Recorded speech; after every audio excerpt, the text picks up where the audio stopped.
3.1 운동은 잘 아는 얘기지요. 1919년 3월 1일부터 시작해서 6월까지는 조금 왕성했고요. 그 다음에 그래도 한 1년간 여러 곳에서 산발적으로 일어난 그런 독립 만세 운동이라고 할 수 있습니다. 국내뿐만 아니라 국외에서도 교민들이 있는 곳에서 이루어졌습니다. 요즘에 와서는 3.1 운동을 3.1 혁명으로 불러야 된다 하는 얘기가 많이 있습니다. 이게 최근에 나온 얘기가 아닙니다. 독립운동 계열에서는 일제하에서 3.1 혁명이란 말을 많이 썼습니다. 특히 임시정부에서도 네 번째 개헌을 할 적에 임시정부가 19년에 임시헌장을 만들고 난 뒤에 45년까지 4번 개헌을 했습니다. 그 말은 헌법을 5번 가졌다는 얘기가 됩니다. 4번 개헌 때는 그 3.1 개헌 그 문안에 3.1 대혁명이란 말을 썼습니다. 그리고 이승만이나 김구도 해방 후에 3.1 대혁명이란 말을 자주 썼습니다. 제헌 헌법을 초안할 적에 3.1 혁명이라고 했습니다. 유구한 역사와 전통에 빛나는 우리들 대한국민은 그 다음에 지금은 3.1 운동으로 대한민국 임시정부를 건립하여 김인현 3.1 운동으로 대한민국 임시정부를 건립하여 이렇게 되어 있는데 초안에는 3.1 혁명으로 김인현 3.1 혁명으로 그렇게 되어 있었습니다. 그러나 그걸 국회의 심의 과정에서 3.1 혁명을 3.1 운동으로 그렇게 고쳤습니다. 그러면 그 혁명이라고 하는 것은 당장의 어떤 큰 체제를 바꾸는 것인데 3.1 운동으로 큰 체제가 바꾸어졌느냐 할 때 그건 문제를 제기할 수가 있습니다. 그러나 거시적인 관점에서 볼 때 수천 년, 수천 년 동안 이어오던 왕정체제를 양반이 중심이 된 왕정체제를 이 3.1 운동을 통해서 민주체제로 바꾸었다.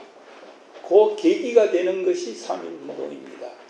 그런 의미에서 그렇게 썼고요. 또 하나는 우리나라에서 3.1 운동만큼 거족적인 운동을 일으킨 적이 없습니다. 그전에는. 그러니까 거족적인 운동이라는 그런 의미에서도 3.1 혁명이라고 이렇게 불러왔고 또 지금 3.1 운동을 그렇게 고쳐야 된다 이렇게 말하고 있습니다.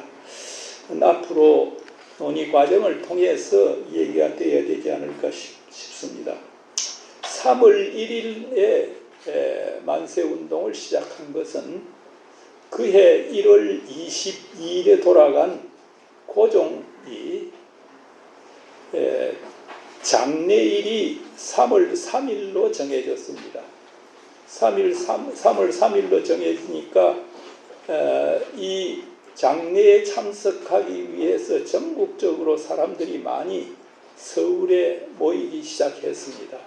여기 보면은 그 밑에 줄에 조금 보면 평소에는 서울역에 1,500 내지 1,600명 정도가 서울역에 내렸는데 요 2월 26일에는 3,000여 명이 내렸고 그 다음 27일에는 6,000여 명으로 늘어났습니다. 사람들이 장례에 참석하기 위해서 많이 모인다는 거죠. 그러니까 그 기회를 타서 운동을 일으키자는 것입니다. 그런데 3월 2일이 주일날이었습니다. 그래서 천도교와 기독교가 합작하는 과정에서 천도교회에서 기독교를 배려해서 하루 앞당겨서 토요일로 그렇게 했다는 것. 그렇게 이해해 주시면 좋겠습니다. 그날 33인 대표 가운데서 29명이 그때 이름은 명월관, 그 뒤에 태화관으로 고쳤습니다만은 그게 모였습니다. 모여서 오후 2시경, 12시부터 모이기 시작해가지고 오후 2시경에 만세 삼창을 하고 그 다음에 이 독립선언서를 읽었습니다. 읽고 난 뒤에 종로경찰서에 얘기해서 우리가 여기에 있다, 잡아가라, 이런 식으로 해서 갔습니다. 그 전에 파고다 공원에서 전부 모이기로 하고 거기에서 선언문을 읽기로 했는데 뒤에 여러 분들이 연구한 바에 의하면 선교사 가운데 베커라고 하는 분이 있습니다. 이분이 파고다 공원에서 하게 되면은 이 불필요한 불상사가 일어날 가능성이 있다. 그래서 33인만 따로 모여서 선언을 하는 걸로 그렇게 됐습니다. 그리고 학생들은 파고다공원에서 학생 청년들은 기다리다가 사람들이 오지 않으니까 거기에 대리로 명월관에 대리로 가기도 하고 그러는 사이에 파고다공원에서는 누군가가 선언문을 읽고 운동이 시작이 되었다고 그렇게 보고 있습니다. 33인 중에 29명이 참석했습니다. 4명은 참석을 하지 못했습니다. 당시 부흥사로 유명했던 길선주 목사, 이분은 황해도 어느 지역에서 부흥회가 인도 중이었습니다. 유여대 목사는 의주 분인데 자기는 오지 않겠다고 했습니다. 그 대신 의주에서 3.1운동을 자기가 인도하겠다. 명분이 아주 뚜렷하지요. 그 다음에 남감리회 목사인 정춘수 목사, 원산 출신인데 이분은 불참한 것이 뚜렷하지 않습니다.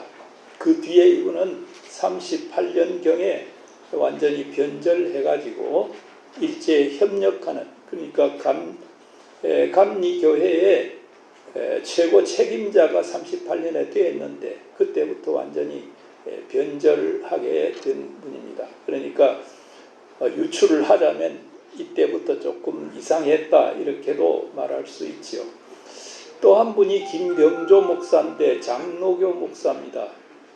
이분은 망명을 결심을 했습니다. 그래서 바로 망명하지는 않고 한 달 후쯤에 망명을 해가지고 임시정부에서 많은 역할을 했습니다.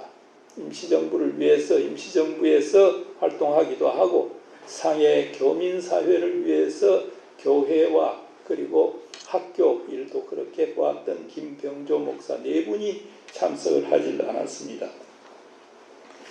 처음 이 만세운동을 일으킨 곳은 서울과 나머지 6개 내지 7개, 그 정확하지 않습니다만은 7개인 경우에는 평양, 진남포, 정주, 안주, 의주, 선천, 원산 등 서울하고 이렇게 되면은 8곳이 되는데 또 이 중에서 하나는 아니다라고 보는 곳도 있습니다.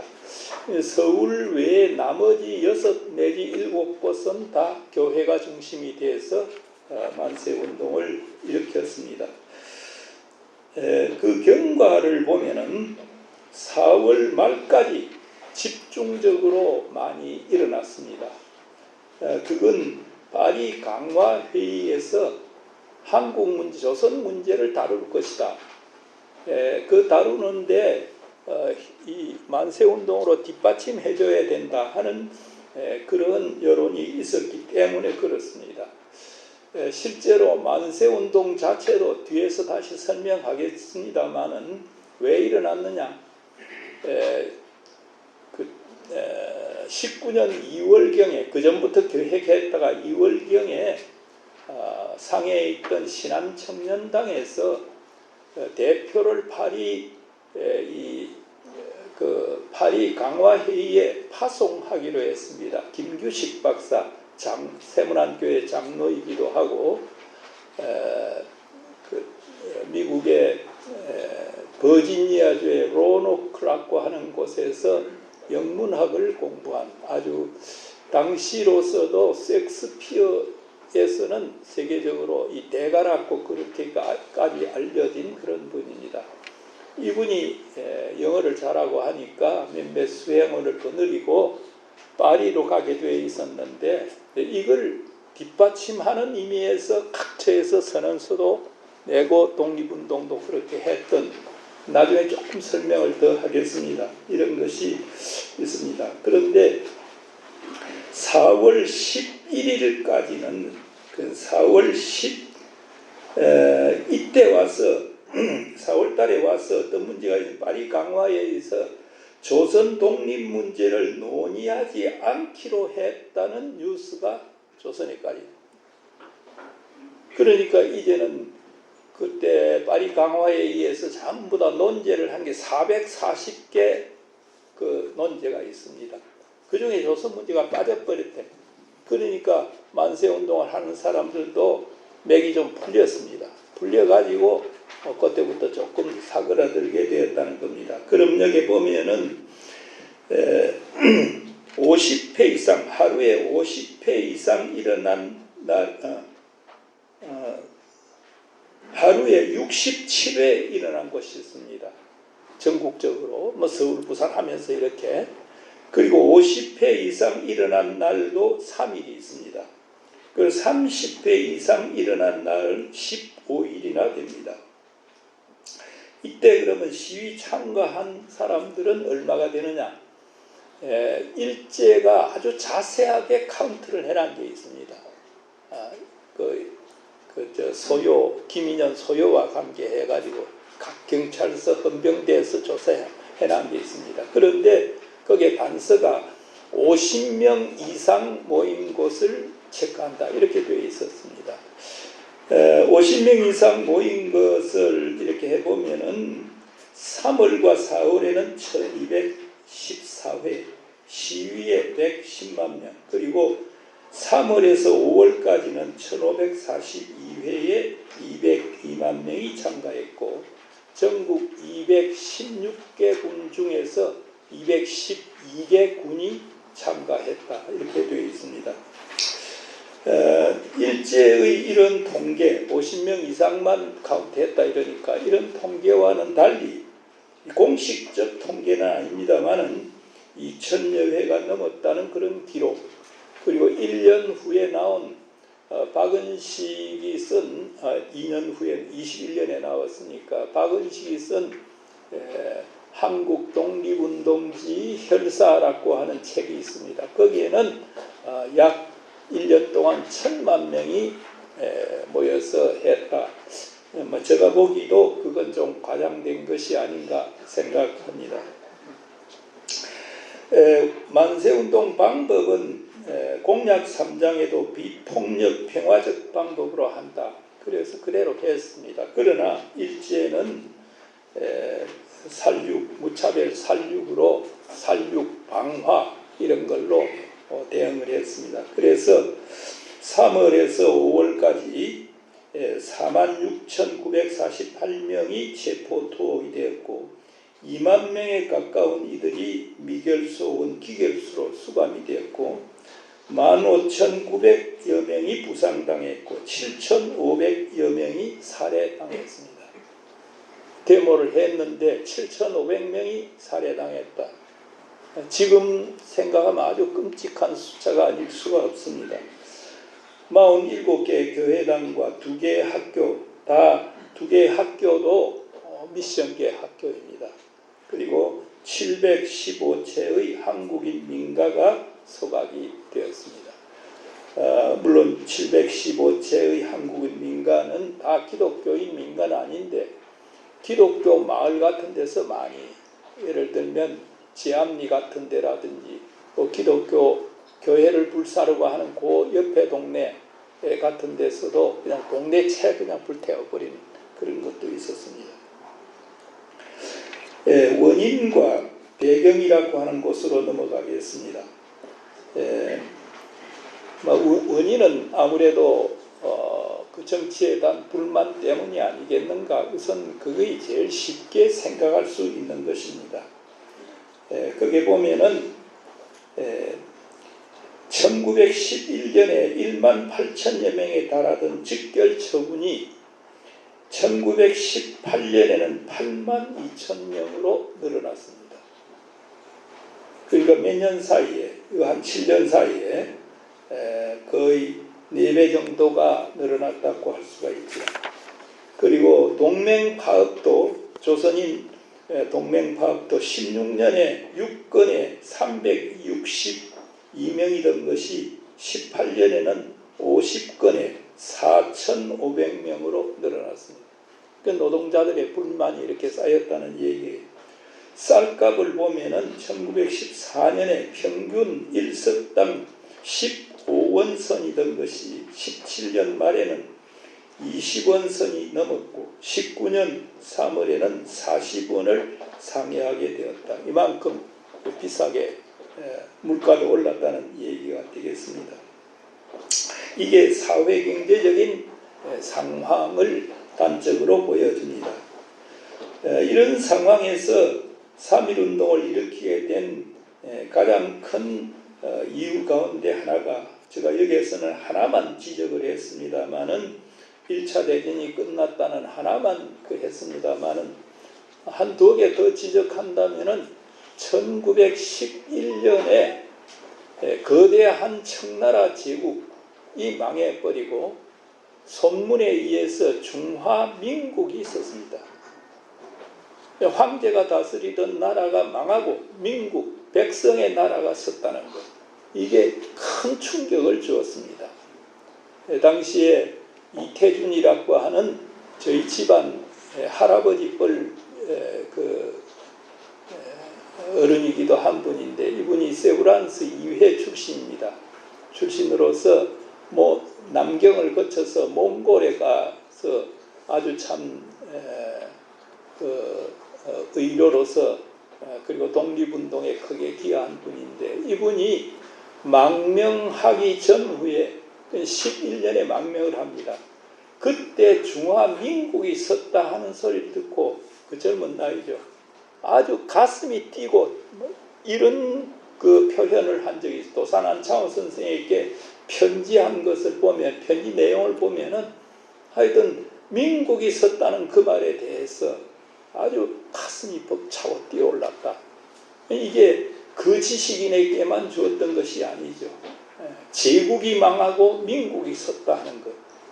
그 다음에 또 하나는 1917년 러시아에서 소위 프롤레타리아 혁명이 일어납니다. 러시아도 니콜라이, 그러니까 황제 제국이 멸망하고 인민에 의한 나라가 세워졌다.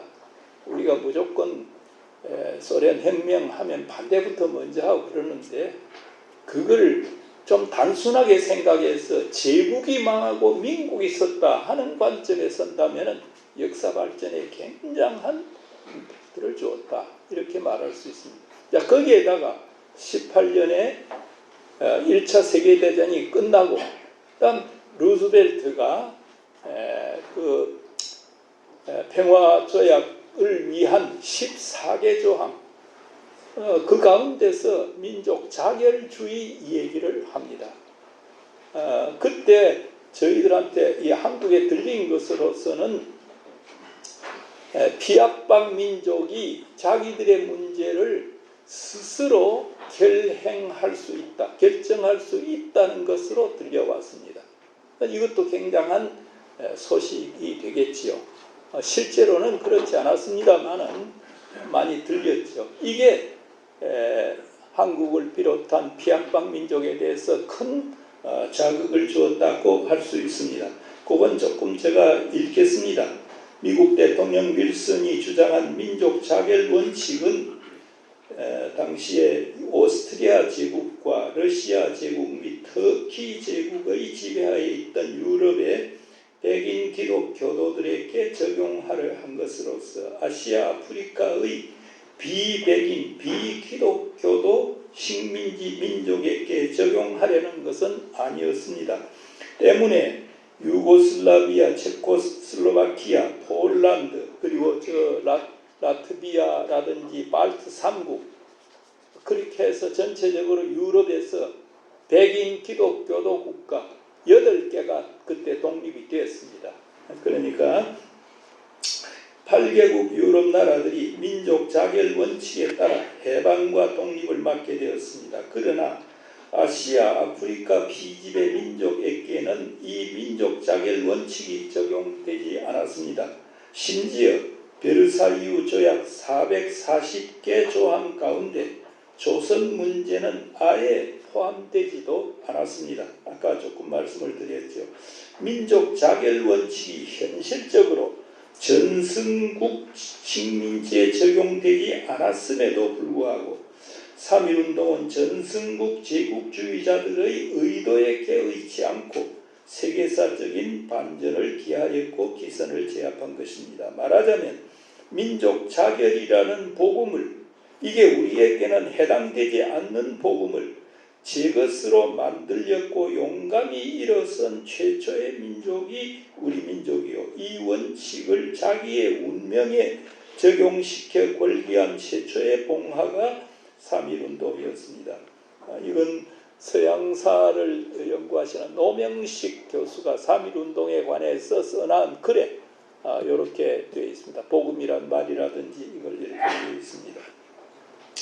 전승국 식민지에 적용되지 않는다는 것은 당시에 일본은 전승국이었습니다. 1차 대전에서는. 왜 그러냐 하면은 이 산동반도 저 서쪽 안으로 들어가면 청도, 칭다오가 있습니다. 칭다오가 독일의 조차지였습니다. 조차지는 빌린 땅이지만 빌려 있는 동안에는 완전히 본국과 같은 권리와 그걸 갖고 있는 지역입니다. 이곳을 일본이 침략을 해가지고 쳤습니다. 그걸 이겼습니다. 그렇기 때문에 일본은 유럽에서 독일과 싸우지 않고 칭다오에서 싸워가지고 승리했기 때문에 전승국 대열에 있었습니다. 때문에 전승국 대열에 있는 일본은 이 일본에게는 그 일본의 그러니까 지배를 받는 조선에게는 이 민족 자결주의가 해당되지 않았습니다. 그럼에도 불구하고 이제 일어났다는 것이 이렇게 설명이 될 수 있습니다. 그러면 3.1운동에 조금 더 넓은 동기라 할까 이런 걸 조금 보도록 하겠습니다. 1차 세계대전이 끝날 무렵 세계사의 움직임을 간파한 해외 독립운동가들이 기민하게 움직이기 시작했습니다. 그 중에 중국에 망명한 여운형 선생, 이분은 한국에 있을 적에 양평군입니다. 일찍이 배제학당을 다녔고 기독교를 받아들였습니다.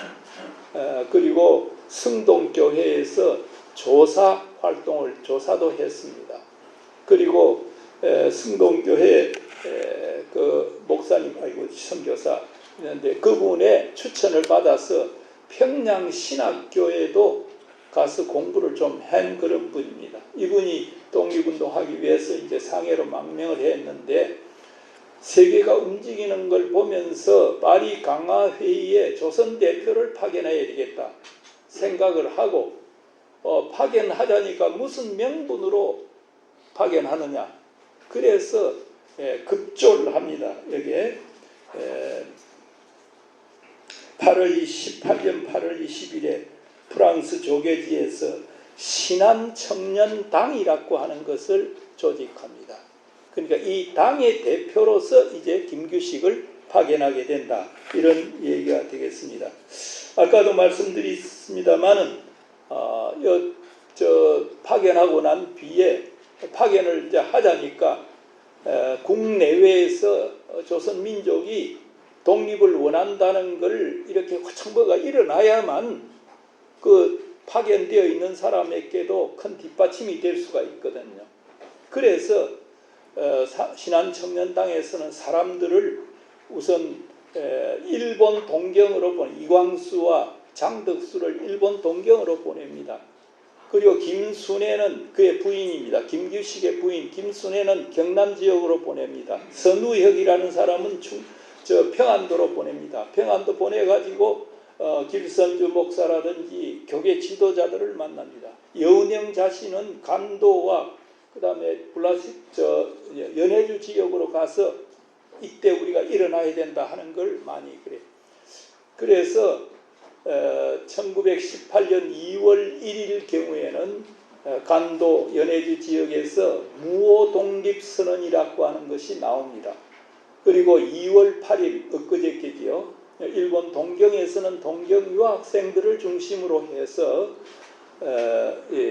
동경 조선 YMCA에서 만세운동을 부르게 되었습니다. 이번에 제가 거기에 다녀왔습니다. 이런 것들이 모여가지고 이제 3.1운동, 그러니까 무오독립선언이나 또 28독립선언, 특히 28독립선언의 문구 가운데는 3.1운동에 인용되어 있는 문구가 많이 있습니다. 그 정도로 서로 연락이 되고 또 큰 그걸 주게 되었습니다. 여기서 우리가 하나 언급해야 될 것은 기독교계와 천부교회가 어떻게 앞장을 서게 되었느냐 하는 그런 문제입니다. 간단히 얘기하면은 일제는 강점하고 난 뒤에 언론 자유, 언론, 출판, 결사, 집회 이런 자유를 전혀 허락하지 않았습니다. 그러나 외국인의 눈치도 있고 하니까 종교 집회만 허락을 했습니다. 그리고 종교 집회도 이 정교 분리를 엄격하게 적용했습니다. 특히 선교사들이 교회에 대해서는 정교 분리 문제를 엄격하게, 그러니까 오히려 엄격하게 적용한 종교 집회, 정교 분리를 중심으로 한 이게 집회의 자유를 허락했을 뿐만 아니라 그것이 중심이 되어서 민족 문제를 협의할 수 있는 기회가 되었다. 이 역설적입니다. 역설적으로 그러니까 종교 집회 이외에는 허락지 아니하고 그 다음에 종교 집회라도 정교 분리를 엄격하게 적용하려고 한 것이 종교인들이 3.1운동의 그 대표가 되게 된 중요한 원인이라고 이렇게 말할 수 있습니다. 3.1운동의 의의에 관해서 조금 말씀드리겠습니다. 독립운동사에 우선 큰 영향을 미쳤습니다. 3.1운동 전에도 독립운동이 없었던 것은 아닙니다. 많이 있었지만 우선 16년, 7년까지는 그 독립운동의 성격이 복벽적 성격을 갖고 있었습니다.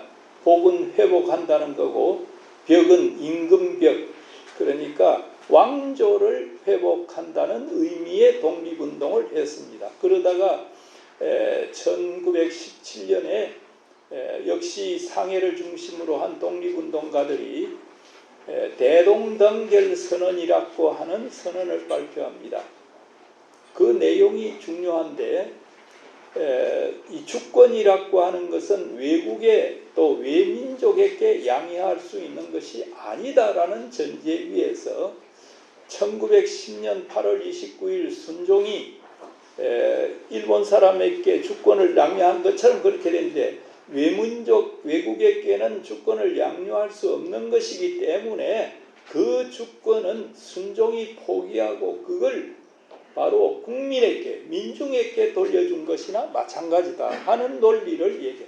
그러니까 주권 양녀설이 됩니다. 주권을 백성에게 양녀했다 하는 얘기입니다. 이 말은 뭐냐면 그때부터는 주권을 이 백성이 갖게 되었다 하는 겁니다. 여기서 주권 재민설의 아주 큰 테두리가 결정이 됩니다.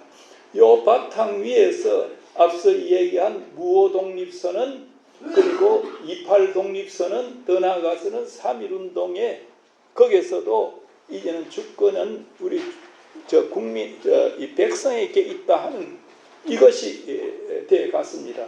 이런 중요한 의미가 우선 있습니다. 뿐만 아니라 이 3.1운동을 통해서 그동안에 우리 민중운동사에서 3.1운동은 최고봉에 올라가 있다 하는 말도 전 스스로 좀 강조를 합니다. 19세기 초에 소위 농민운동이 1911년 홍경래 난 이후에 농민운동이 아주 산발적으로 굉장히 일어났습니다.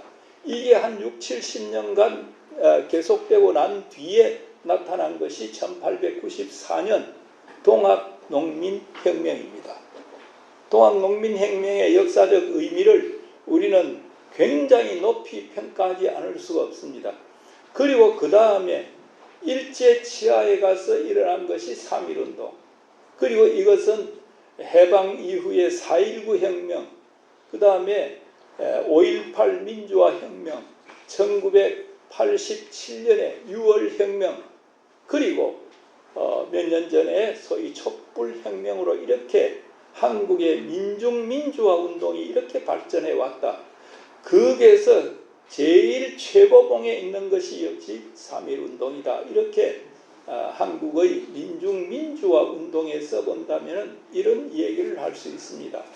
독립운동사에서도 아까 복벽운동이 심했다고 했는데 그 복벽운동을 지향하고 민중들의 이한 독립운동, 이것이 굉장히 높이 평가될 수 있습니다. 그리고 이 독립운동사도 보면은 그전에는 무장독립투쟁이 그렇게 원만하지 못했습니다. 그러나 3.1운동을 계기로 해서 이제 일제와 무장투쟁을 해야 되겠다. 이게 1920년에 봉오동 전투와 그리고 청산리 전투로 나타나고 그 뒤에도 계속 그러니까 무장투쟁이 계속될 수 있는 기원이 제공되었다라고 할 수 있습니다.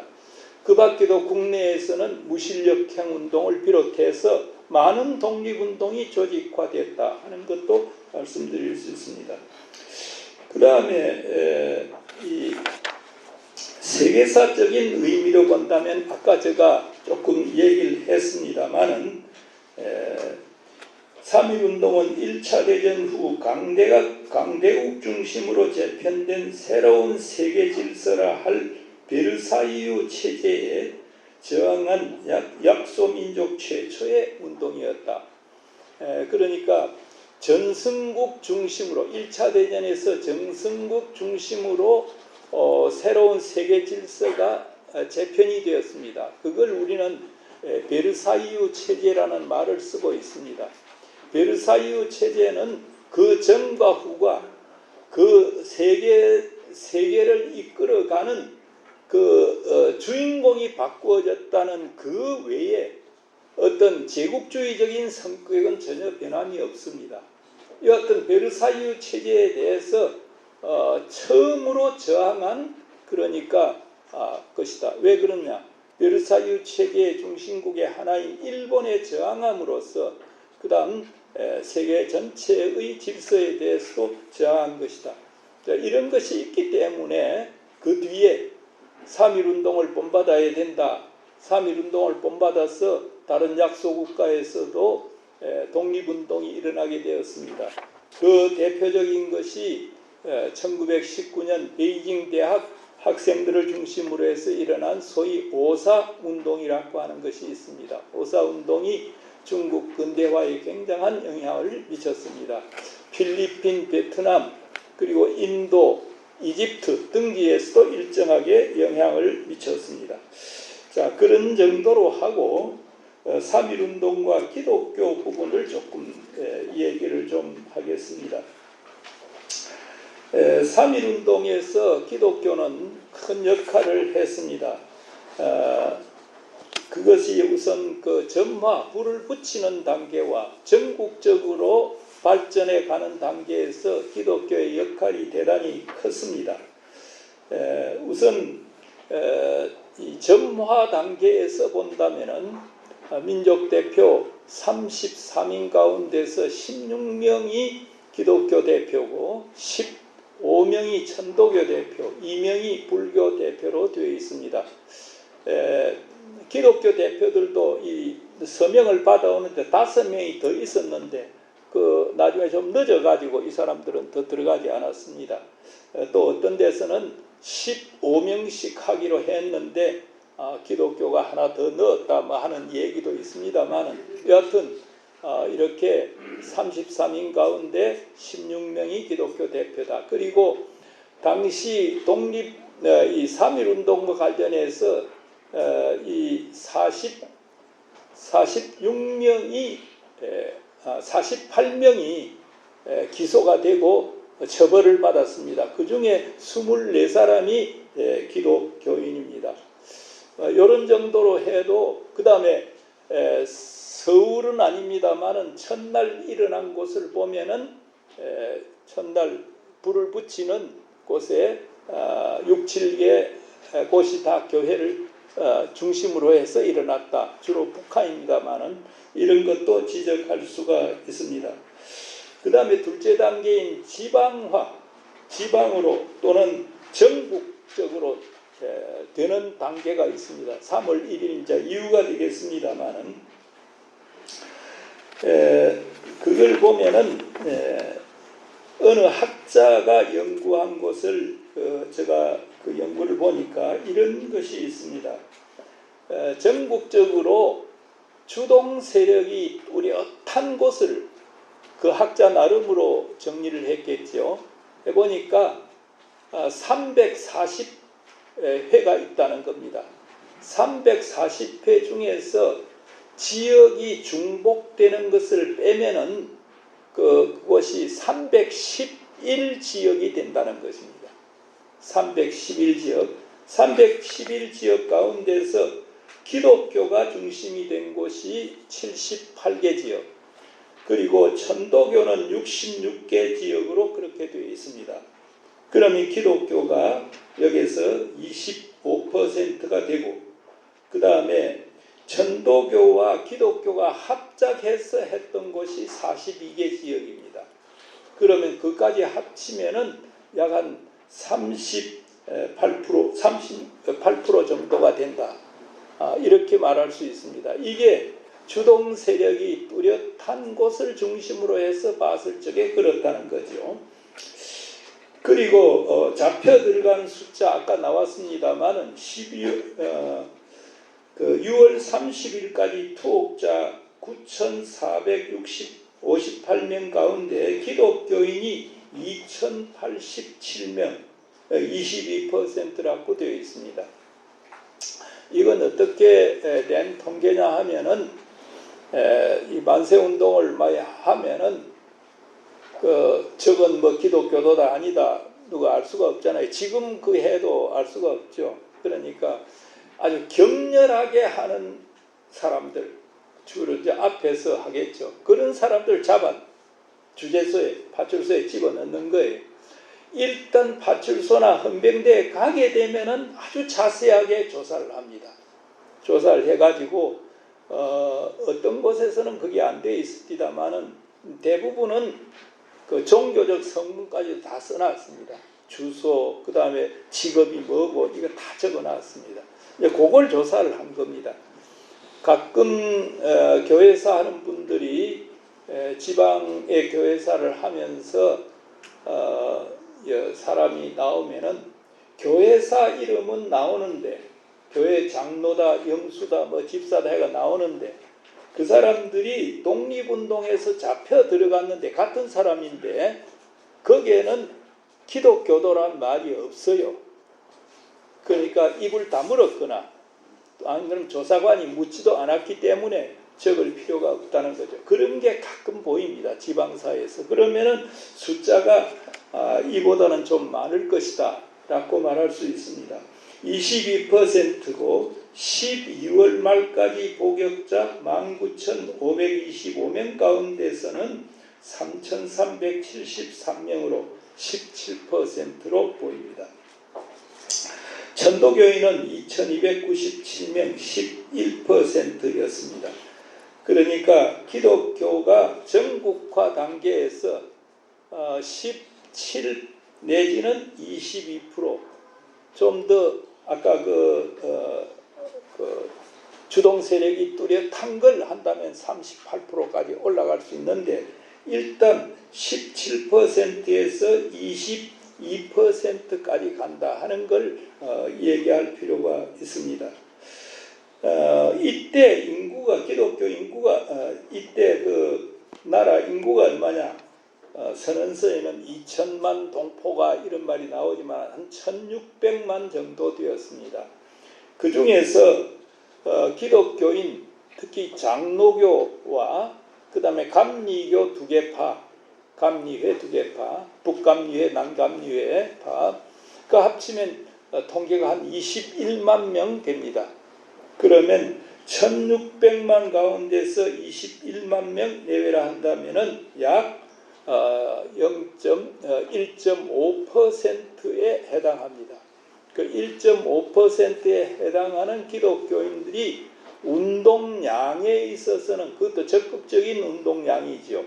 그러니까 17%에서 22% 정도가 된다 한다면은 기독교인들의 참여도가 어느 정도인지 이해할 수가 있습니다. 불확실한 통계입니다만은 천도교의 교세와 비교를 해보면은 3.1운동이 일어나고 난 뒤에 민족 대표들이 다 잡혀갔지요. 그때 손병희 선생도 잡혀가서 재판을 받는데, 재판장이 손병희 선생이 과거 천도교 지도자였으니까, 교주였으니까 교인들이 얼마나 되느냐 물으니까 농명자, 이름을 기록한 사람, 기록할 자 이름을 명부에 등재된 자는 300만이다. 그리고 의무 부담자는 200만이다. 이렇게 말했습니다. 이건 물론 잘못된 통계입니다. 그럴 필요가 있어서 그렇게 말했는지는 모르지만은 지금 실제로 그 당시에 천도교인이 그렇게 되었다고 보는 사람은, 천도교 연구를 하는 사람들도 그렇게는 보지 않습니다. 여하튼 300만이요 200만이다. 그 숫자를 그대로 해보면은 기독교인보다는 15배 내지 10배가 된다는 얘기입니다. 그러나 운동량에서 본다면은 앞에 지금 보였죠. 앞에 본다면은 5분지 3, 기독교의 5분지 3 그 내외였다, 이렇게 보여집니다. 그렇기 때문에 여기서 기독교인의 참여도가 얼마나 컸는가 하는 것을 알 수 있습니다. 자, 그러면 마지막에 가서 기독교인들의 3.1운동 참여의 이유라 할까, 그걸 조금 보도록 하겠습니다. 우선 기독교인들은 한말 이래 민족의식이나 민족운동에서 굉장한 그 전통을 쌓아왔습니다.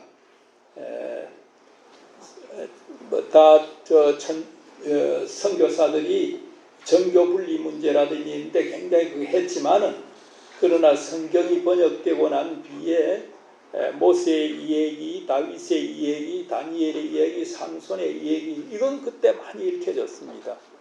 그렇기 때문에 당시에 고난받는 이스라엘, 이건 곧 이 조선 민족이다 하는 걸로 치환시켜서 생각할 수 있는 능력들이 있었습니다. 그래서인지는 몰라도 1905년부터 제가 좀 조사를 자세히 해봤는데 5년부터 10년 사이에 항일 민족운동으로서는 기독교인들의 활약이 아주 뚜렷하게 나타납니다. 일반 우리 교회사에서는 1900년에 들어와서 교회사 주류를 어떻게 보느냐 하면 1903년에 원산 부흥운동, 1907년에 평양 대부흥운동, 1909년에 100만 명 구령운동, 이걸로 그냥 종래는 한국 교회사를 덮어버리고 말았습니다. 그래서 지난 2007년 평양 대부흥 100주년이다 해가지고 한국 교회가 많이 집회도 하고 그리 많이 했지요.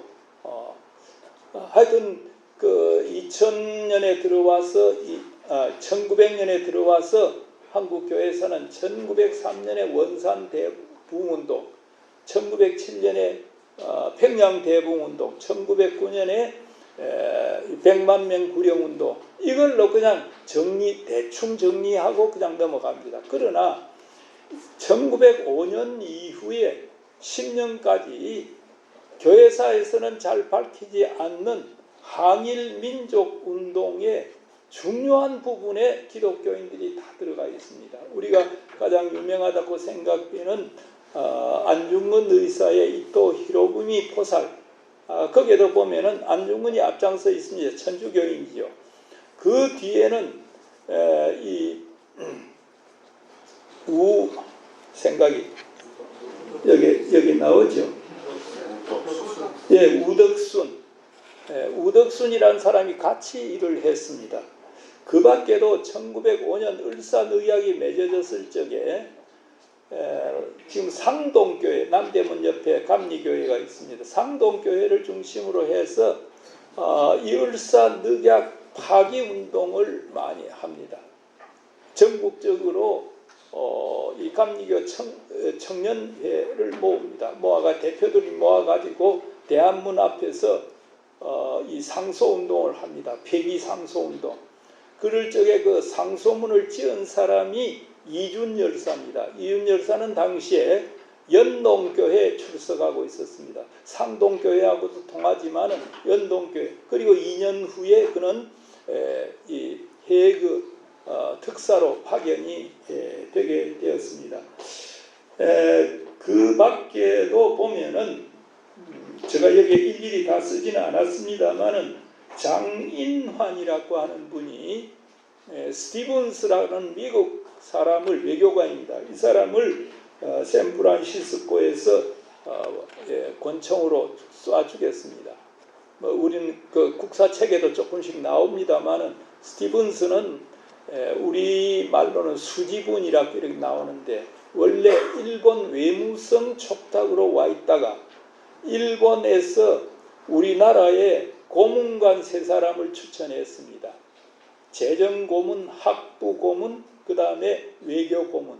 그 외교고문을 일본 사람을 시키지 않고 자기들의 말을 잘 듣는 스티븐스라는 미국 사람을, 그럼 이 스티븐스가 와서 한 게 이때부터 우리 외교부에 그러니까 오고 가는 모든 문서를 이 사람이 조사를 해가지고, 그냥 고문이니까 조사하는 거죠. 해가지고 일본 외무성에 일본에다 다 넘겼습니다. 그러니까 일본은 이 사람 외무성 하나 갖다 놓고 한국에 어떤 문서가 들어오고 외국에서 한국에서 어떤 문서를 외국에 발송하고 다 아는 거죠. 그 덕분에 이 친구는 한국에서 받는 월급만큼 일본에서도 또 그만큼 받았습니다. 이런 사람이에요. 이런 사람인데 이것도 부족해가지고 미 본국에 가서 이제 일본을 위해서 뭘 하려다가 샌프란시스코에서 한다는 연설이 조선은 독립할 능력이 없다 이런 식으로 하니까 샌프란시스코에 있던 사람들이 흥분을 해가지고 우리나라 사람들이 그 말 취소해라 못하겠다 그래가지고 회의하는데 한국 사람들 성질도 급하죠. 막 글상을 가지고 그 사람한테 던지고 막 그런 사건도 있었습니다. 그러고 난 뒤에 페리호 부두에서 결국 장인환, 전명훈 의사 두 사람에게 전명훈 씨가 쏜 총은 불발이었고 장인환이 쏘아서 결국 죽였습니다. 장인환이 기독 신자로 되어 있습니다. 무기징역에 처했다가 3.1운동에서 일제 만행을 본 미국이 그때부터 일본이 이거 심하다 하는 걸 해가지고 나중에 장인환 의사를 1923년에 풀어주었습니다. 그 다음 전덕기 목사도 을사오적, 이때는 전도사입니다만은 을사오적을 처단하기 위해서 노력하다가 잘 안 됐습니다. 그 다음에 이 밖에도 이재명 의사가 있습니다. 이재명 의사도 기독 신자인데 이완용이 나라를 총리 되시니까 나라를 대표해 가지고 명동 성당에 온 적이 있어요. 그건 당시에 벨기에 황제 레오폴드가 죽자 각 공사관에 이제 마지막 미사를 드리도록 했는데 당시에 한국에서도 미사를 드렸습니다. 그러니까 그런 국가적 의식이니까 총리가 참여했는데 마치고 나오는 인력 그 뒤에서 이 사람 이재명 의사가 찍어서 많은 거의 한 달 이상 입원해 있었던 그런 일도 있습니다. 이재명 의사도 기독교인으로 그렇게 되어 있습니다. 그러면 요 1905년에서 10년 사이에 전통을 보더라도 좀 이렇게 과격한 민족운동 이게 다 크리스찬들로 되어 있습니다.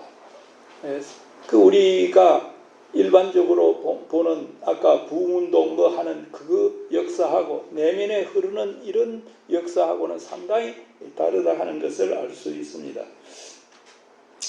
또 하나는 교회 조직이 당시에 전국적인 조직을 갖고 있었다는 것, 이게 3.1운동에서 교회가 적극적으로 참여하게 된 중요한 이유가 됩니다.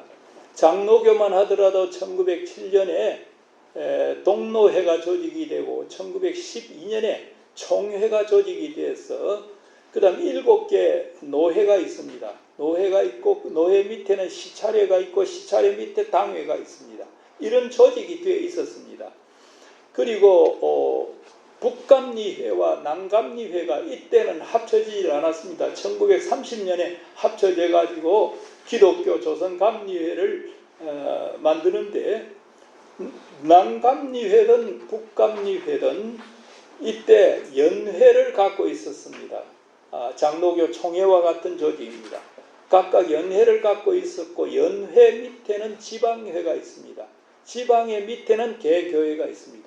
이런 조직이 되어 있었다는 것. 이건 그러니까 전국적으로 이 만세운동을 동원하는 데 큰 도움이 되었을 것이다. 이런 얘기를 할 수 있습니다. 그 다음에는 또 하나는 1910년부터 19년 사이에 일제의 기독교에 대한 탄압이 상당히 노골화되고 있었습니다. 1911년을 전후해서 일어난 소위 105인 사건, 거기에 대부분이 기독 신자들입니다. 기독교 지도자들입니다. 거기에 걸려서 고생한 사람들이.